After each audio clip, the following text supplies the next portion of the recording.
नमस्कार साथीहरू, म दिनेश विश्वकर्मा। के लाग्छ तपाईलाई?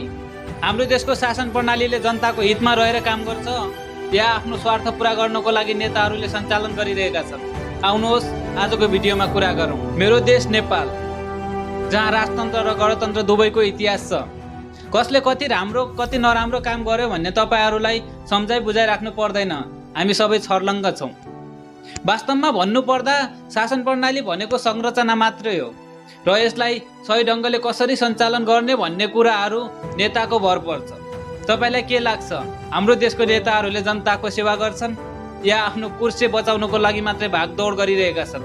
गणतन्त्र होस् या राजतन्त्र, शासन प्रणाली जनताको हितमा छैन भने नाम जे भए पनि फरक पर्दैन।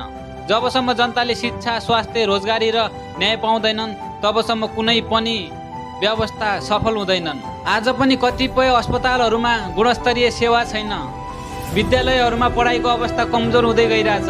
रोजगारीको सिलसिलामा लाखौँ नेपालीहरू विदेशी रहेछन्। मेरो देशको फितलो राजनीति।